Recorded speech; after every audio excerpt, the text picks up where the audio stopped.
你冇睇錯，尖沙咀朝早9點未開門，已經幾十人排隊爭住食點心。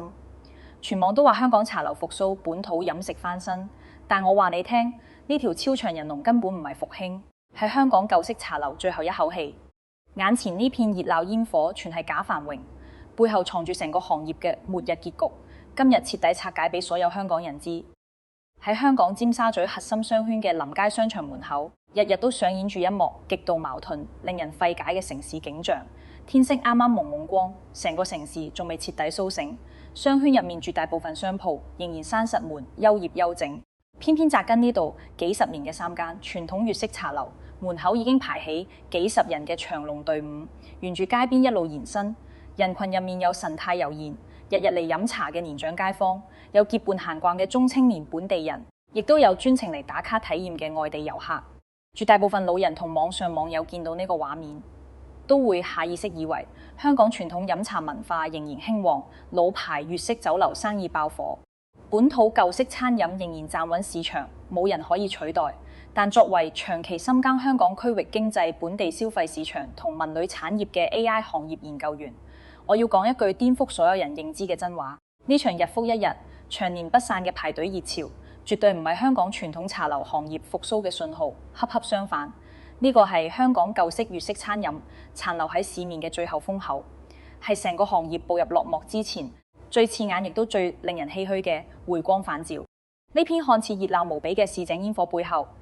係香港傳統飲食文化嘅代際斷層、本地消費結構嘅徹底重構、商業樓市資產嘅殘酷博弈，更加係大灣區融合大勢之下，香港本土老牌餐飲無法逆轉嘅衰退宿命。好多唔了解香港餐飲行業實況嘅人，好容易就會被眼前嘅熱鬧蒙蔽雙眼。呢3間坐落喺尖沙咀黃金地段嘅茶樓，全部係深耕行業數十年嘅本土老牌門店，主打最正統嘅粵式手工點心同最地道嘅舊式飲茶體驗。門店選址坐擁無敵優勢，身處維港沿岸核心商圈，拿捏全港頂級人流同城市景觀資源。幾十年嚟靠住地道嘅粵式風味、復古淳樸嘅飲茶氛圍，積累咗相當紮實嘅本地街坊客群。而近期呢3間門店同步推出嘅平價手工點心套餐，瞬間引爆全網熱度，刷屏香港各大社交平台，成為全民跟風打卡、熱議不斷嘅爆款話題。同市面上大部分網紅餐飲夜價宰客嘅模式完全唔同。呢3間老牌茶樓徹底打破香港高端餐飲嘅定價套路，主打極致性價比嘅親民路線。門店摒棄咗傳統茶樓一直沿用嘅小點、中點、大點、特點、頂點5級定價體系，重新搭建平價計價規則，將多款經典手工點心嘅單價大幅下調。部分人氣爆款點心售價甚至唔夠100蚊港幣，喺寸土寸金、消費高昂。到出名嘅香港核心商圈，呢種極致平價嘅價格優勢，產生咗極強嘅市場衝擊力，輕易拿捏大眾消費者。超高嘅性價比，造就咗香港商圈入面極具反差嘅奇特消費場景。好多食客淨係2個人同行，都會一次性點10幾碟經典點心，涵蓋蝦餃、燒賣、鳳爪、腸粉、叉燒包等老牌粵式招牌品類，盡情體驗最地道嘅港式早茶風味。就算點餐份量如此豐盛，最終埋單嘅金額都相當親民。對比同地段其他餐飲門店嘅消費水平，性價比優勢一目了然。大家要知道，喺香港尖沙咀核心商圈，普通茶餐廳嘅簡單簡餐隨時都要幾百蚊港幣，高端酒樓嘅點心套餐更加價格不菲。而呢3間老牌茶樓嘅親民定價，直接拉低咗核心商圈早茶嘅消費門檻，亦都造就咗門前長年爆火嘅排隊盛況。更加值得大家深思嘅係，呢3間爆紅出圈嘅茶樓根本唔係單純做大眾散客生意嘅普通餐飲店，其中有幾間係深耕婚宴市場多年嘅專業宴會酒樓。原本主打高端婚宴、企業團建、商務大型宴席嘅高端門店，而家甘願放下高端身段，全力深耕平價早茶、親民點心賽道。呢種徹底顛覆主業嘅經營轉型，本身就係香港餐飲行業最具代表性嘅危機信號。對於做開宴會市場嘅酒樓嚟講，高端婚宴同商務宴席先係真正嘅核心利潤來源。單場宴席嘅營收規模遠遠超過日常散客早茶嘅流水收入。放棄高利潤嘅高端主業，下沉低端平價市場，絕對唔係主動嘅戰略升級，而係行業陷入困境之後無可奈何嘅被動自救。好多人都會心生疑惑，既然門店日日座無虛席，人流爆滿，點解我哋仲判定呢個係行業衰退嘅信號？甚至好多人理所當然認為，超高人流必然帶嚟超高營收，門店經營肯定蒸蒸日上。但只要你了解香港餐飲行業嘅底層邏輯，就會明白，眼前嘅熱鬧只係懸浮短暫嘅虛假繁榮。門店表面人聲鼎沸，客似雲來，背後係成個傳統茶樓行業持續收縮、不斷結業、退場嘅殘酷現實。大眾見到嘅係3間門店嘅一時爆紅，見唔到嘅係全港無數老牌茶樓默默結業，悄悄退場，徹底消失。屬於香港舊式茶樓嘅黃金年代，早就徹底結束。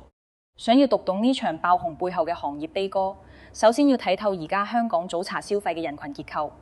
唔同年齡段消費者嘅選擇差異，精準暴露咗傳統飲茶文化嘅嚴重傳承危機。目前仍然堅守老牌茶樓、堅持線下飲茶消費嘅人群，主要分為2大類。兩類人群嘅消費心態截然不同，亦都暗藏住成個行業嘅致命隱患。第一類群體係60歲以上嘅本地長者，佢哋係香港傳統飲茶文化最忠實、最穩固嘅核心受眾。對於呢一輩香港長者嚟講，朝早起身飲茶、坐低睇報紙、3、5知己圍埋閒談小聚，絕對唔係簡單嘅餐飲消費，而係延續咗幾十年嘅生活習慣，係刻入骨子裏嘅生活儀式感，更加係老年社交情感寄託嘅重要方式。老一輩香港人生活節奏舒緩安穩，唔需要追趕急速嘅都市節奏，閒暇時間充足，偏愛老牌茶樓嘅地道風味、熟悉環境同淳樸市井氛圍。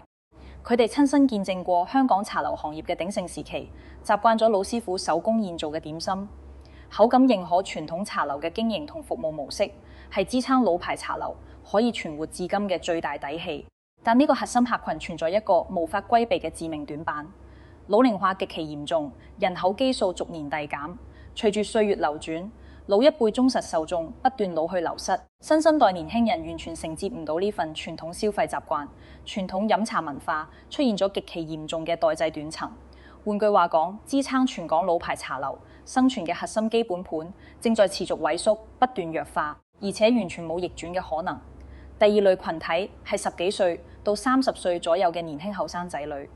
而家現身喺老牌茶樓排隊隊伍入面嘅年輕人，絕大部分並唔係真心熱愛傳統飲茶文化，佢哋嘅消費行為本質只係網紅打卡、跟風體驗、社交分享。年輕人嘅消費邏輯好簡單，價格平、風格復古、小眾特別、影相好睇、適合發社交平台，純粹為咗滿足自己嘅獵奇心態同社交需求。我哋可以好清晰見到年輕人同長者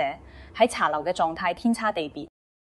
年長街坊入座之後，從容品茶、細嘗點心、休閒閒談，沉浸式感受港式早茶嘅文化氛圍。而大部分年輕人入座之後，全程低頭睇手機，匆匆點單，快速食完，瘋狂影相，拍完即刻走人，根本唔會沉浸式感受港式早茶嘅文化內核同市井韻味。呢類消費屬於典型嘅流量式一次性消費，用戶黏性極低，復購率極差，完全唔可以轉化為支撐門店長期經營嘅穩定客流。一旦網紅熱度消退，新鮮感過去，呢部分年輕客群就會瞬間流失，根本唔會為門店嘅長遠經營提供助力。而最尷尬、最致命嘅斷層人群，就係30歲到50歲嘅中青年群體。呢個群體係香港社會嘅消費主力職場中堅家庭核心，擁有最強嘅消費能力同最高嘅消費頻次。但時至今日，呢一批核心消費人群幾乎徹底脫離咗香港本土老牌茶樓嘅消費市場，成為北上大灣區消費、境外消費嘅主力軍，亦都係壓垮香港傳統茶樓行業嘅關鍵力量。大灣區融合嘅持續深化，徹底重塑咗香港市民嘅消費版圖同日常消費習慣。根據權威大灣區消費調研報告嘅數據顯示，超過一半嘅香港市民每星期或者每個月都會固定北上大灣區城市消費至少1次，常態化往返深圳、廣州、珠海等鄰近城市。更加關鍵嘅係50%以上香港市民嘅日常用品採購、休閒娛樂、餐飲飲食等剛需同非剛需消費已經逐步轉移到內地市場。本土消費外流嘅趨勢越嚟越明顯，越嚟越穩定。呢種行為早就唔係偶爾為之嘅選擇，而係千千萬萬香港人常態化嘅生活方式。我本人都有切身嘅體會同深刻嘅感悟。早年我對港式早茶冇太多具象認知，只係知道咧係香港獨有嘅特色飲食文化，經過長期觀察本地生活，先發現以前香港家庭最溫暖、最治癒嘅週末儀式，就係禮拜六朝早早早起身，全家老少一齊去老牌茶樓，用1-2個鐘嘅早茶時光，享受一家人團聚嘅溫馨。蝦餃、燒賣、鳳爪、腸粉嘅地道風味，搭配慢悠悠嘅飲茶節奏，構成咗無數香港家庭最質樸嘅幸福日常。但而家呢份專屬香港嘅本土溫情正在快速消逝，越嚟越多香港家庭唔再選擇本土茶樓、週末小聚，反而情願驅車北上深圳、廣州等大灣區嘅城市，體驗性價比更高、環境更好、服務更貼心嘅餐飲消費。消費外流嘅背後係兩地消費體驗同性價比嘅巨大差距。喺內地大灣區城市，同等嘅消費預算可以享受到更寬敞明亮嘅用餐空間、更精緻多樣嘅菜品、更細緻貼心嘅服務、更舒適優雅嘅整體環境。反觀香港本土老牌茶樓，定價偏高，裝修老舊，服務參差不齊，性價比被內地餐飲全面碾壓。對於注重生活品質、追求消費性價比嘅中青年主力消費群體嚟講，放棄本土茶樓，選擇北上消費，係最理性、最劃算嘅選擇。正正因為呢批核心消費人群嘅集體離場，香港本土傳統茶樓行業徹底失去咗最大嘅營收支撐，行業衰退早已成為無可逆轉嘅必然趨勢。持續走低嘅行業數據，直觀印證咗傳統茶樓行業嘅衰退大勢。權威行業統計數據顯示，過去8年時間，香港合法註冊、正常經營嘅酒樓菜館數量由1790餘間，大幅銳減至1500間左右，8年淨減少190餘間。平均每年倒閉停業嘅酒樓高達36間，相當於每10日就有一間老牌茶樓悄然結業離場。8年時間，香港傳統中式酒樓嘅行業體量直接縮水近30%，市場規模持續萎縮不斷收縮。形成鮮明對比嘅係同一時期內地1線城市、新1線城市嘅餐飲行業，尤其係新式粵菜、融合菜系嘅餐飲門店數量持續增長，整體行業規模漲幅超過10架。新式西餐、網紅特色餐飲融合，創意餐飲更是遍地開花、蓬勃發展。一減一增嘅懸殊數據，清晰勾勒出行業嘅未來格局。舊式傳統粵式茶樓正在被時代快速淘汰，新式輕量化餐飲、高性價比餐飲、創意融合餐飲正在全面接管主流消費市場。好多人簡單粗暴將香港茶樓行業衰退嘅原因歸咎於港人北上消費嘅熱潮，但呢個只係表層誘因，絕對唔係核心症結。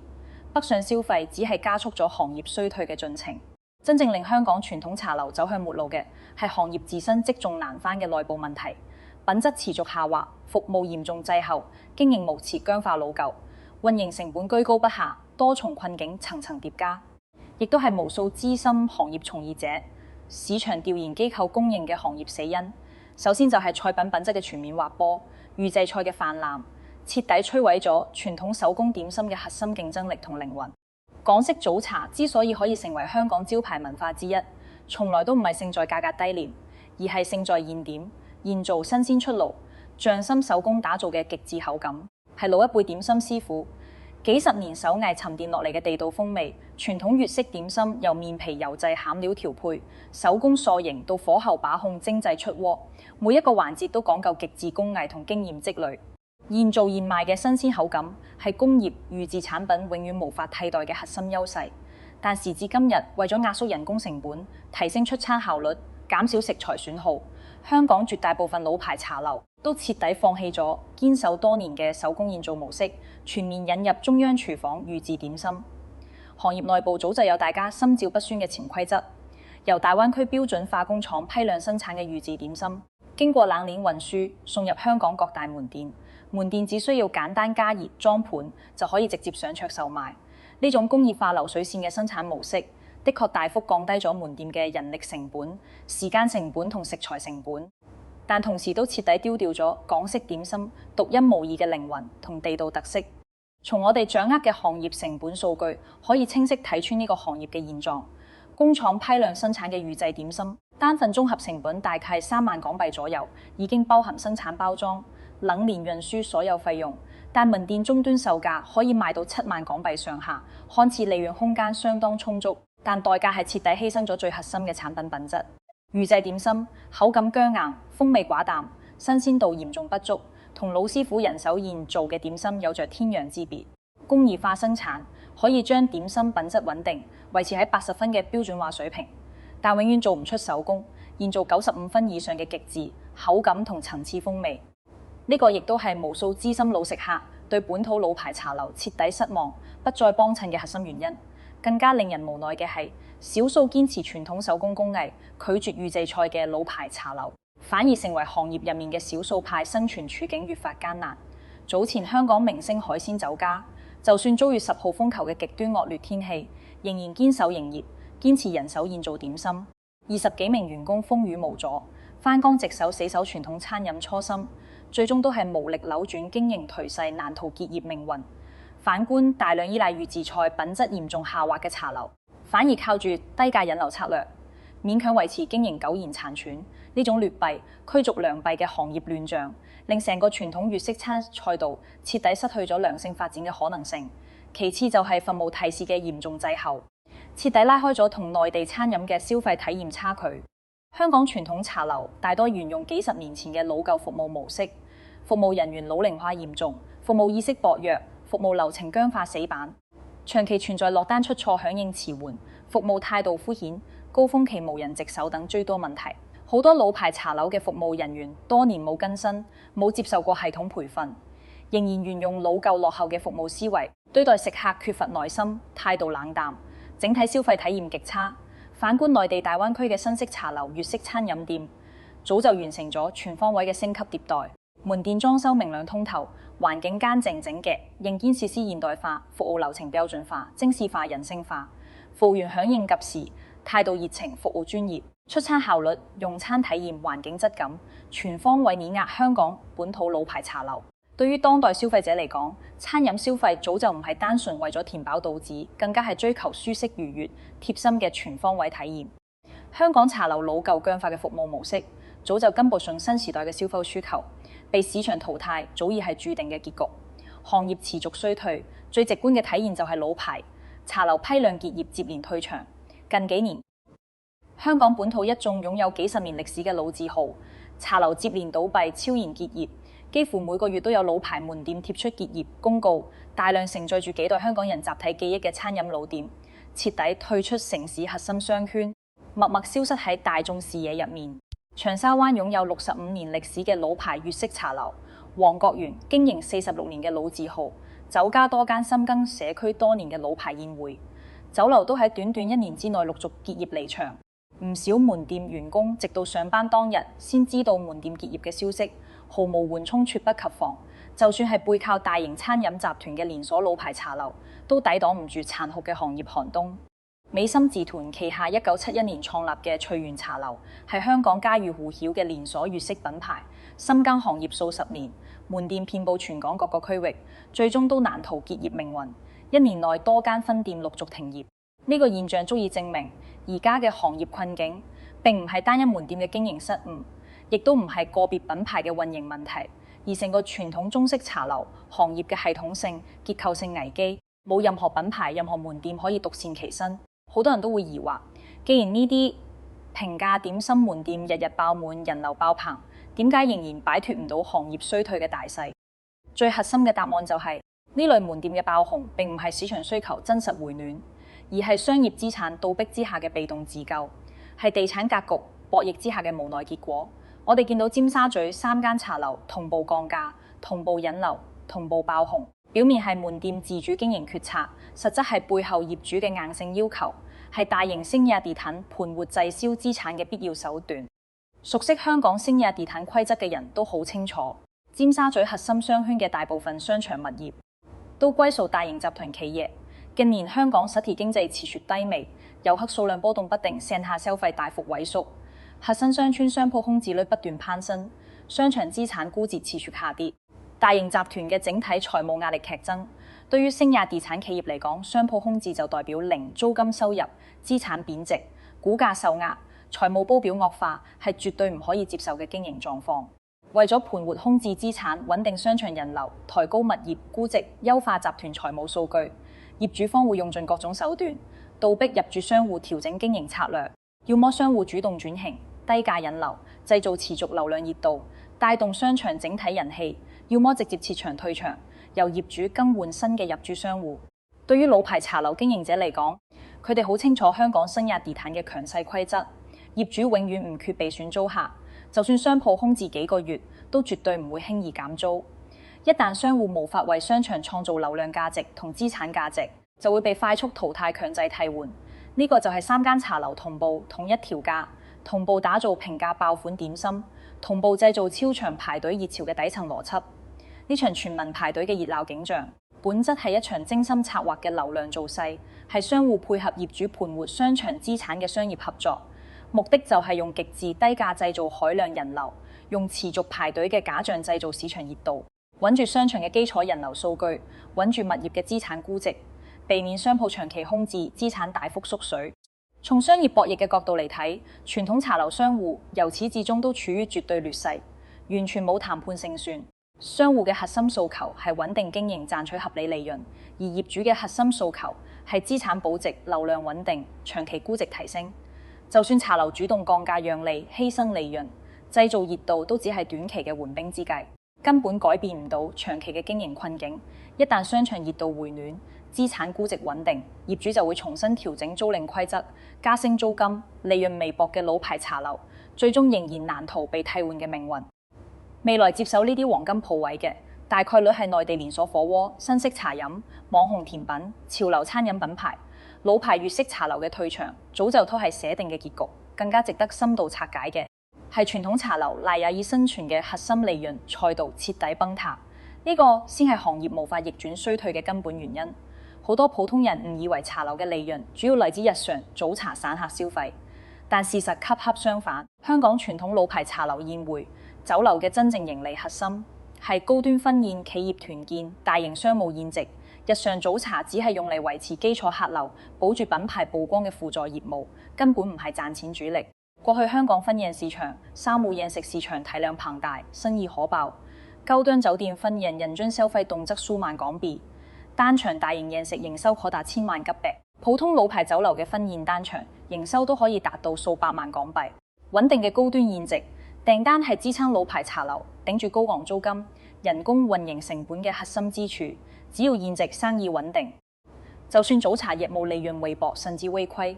滿店整體都可以保持盈利、穩定經營。但真只年香港高端宴食市場遭遇斷崖式崩塌，整體市場規模持續縮水，訂單量大幅下滑，利潤空間極速壓縮，消費結構升級，大眾消費觀念轉變，社交模式迭代，徹底重塑咗香港宴席市場嘅整體格局。而家香港年輕人嘅婚宴需求、企業嘅商務宴請需求已經徹底脫離傳統老牌茶樓，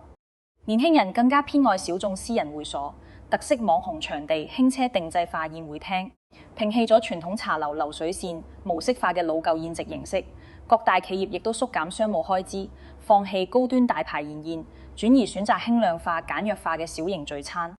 傳統茶樓賴以生存嘅大型宴席訂單大幅銳減。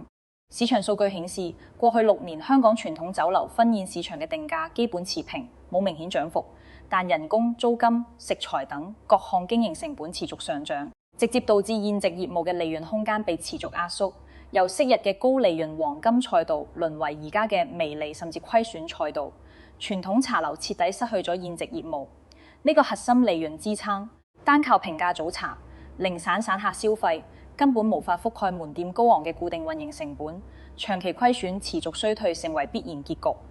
我哋可以用具象化嘅經營數據，直觀感受傳統茶樓嘅經營困境。香港核心商圈嘅老牌茶樓，每月租金、人工、水電、食材嘅固定開支，輕鬆突破100萬港幣。部分大型門店嘅每月固定成本，甚至超過300萬港幣。而平價早茶業務卡單價極低，利潤極度微薄。就算門店日日爆滿，人流不斷，單日流水都相當有限。扣除各項硬性成本之後，幾乎冇任何盈利空間。簡單嚟講，而家嘅排隊熱潮、滿座盛況，只係賺足咗人氣，賺唔到利潤。熱鬧表象嘅背後，係門店日復一日嘅虧損內耗。好多人一直存在一個認知誤區，以為而家平價點心嘅爆火係留住咗香港本土消費，守住咗港式飲食文化。但真實情況係，我哋留住嘅只係虛假嘅熱鬧、固化嘅低價表面嘅市井煙火，卻徹底丟失咗港式早茶最核心嘅品質、手工工藝同文化內核。我哋留住咗長長嘅排隊人龍，卻留唔住堅守手工工藝嘅老牌點心師傅。我哋留住咗網紅打卡嘅熱鬧場面，卻留唔住傳承幾十年嘅舊式茶樓底蘊。我哋留住咗親民實惠嘅消費價格，卻留唔住港式點心本該有嘅匠心品質同地道風味。權威行業數據清晰顯示，香港整體餐飲行業營收持續低迷，傳統中式餐飲賽道嘅營收跌幅遠超行業平均水平。傳統茶樓嘅市場佔比、消費體量、行業影響力逐年遞減，屬於舊式港式茶樓嘅黃金時代正在徹底終結。而家千千萬萬人奔赴尖沙咀排隊打卡平價點心，看似係支持本土老牌餐飲、守護港式傳統文化，實質只係參與咗一場短暫嘅網紅流量狂歡。我哋打卡嘅係僅剩嘅老舊門店、固化嘅低價模式、虛假嘅行業熱度。我哋眼睜睜睇住嘅係真正嘅港式手工工藝、傳統飲茶文化、老牌茶樓獨有嘅市井底蘊，喺時代浪潮入面不斷流失、徹底消亡。透過呢場持續爆火嘅排隊熱潮，我哋可以清晰預見香港傳統茶樓行業嘅最終走向。短期之內，靠住低價引流、網紅熱度、商業資產造勢，部分老牌門店仍然可以維持爆火狀態，熱度不減，延續表面嘅繁榮假象。但長遠嚟睇，樂齡化合群持續流失，年輕合群粘性不足，核心利潤賽道徹底崩塌，運營成本居高不下，預製菜品質持續下滑，離地新式餐飲長時競爭，多重致命群症層層疊加，成個舊式傳統茶樓行業只會持續收縮，不斷結業退場，最終慢慢淡出香港嘅城市商圈，消失喺大眾視野入面。呢一切絕對唔只係一個餐飲行業嘅衰退，更加係香港一代人集體記憶嘅落寞，係港式本土市井文化嘅嚴重斷層同流失。港式早茶從來都唔單止係一種飲食方式，佢係香港數十年市井生活嘅真實縮影，係鄰里相聚、家人團圓、老友聚舊嘅情感載體，係獨屬於香港嘅溫暖煙火氣同城市文化底蘊。當老牌茶樓接連結業，手工工藝逐步失傳，傳統飲茶習慣慢慢淡化，消失嘅絕對唔止一間間餐飲店，更加係香港獨有嘅舊式生活方式，淳樸市井溫情同珍貴嘅本土文化記憶。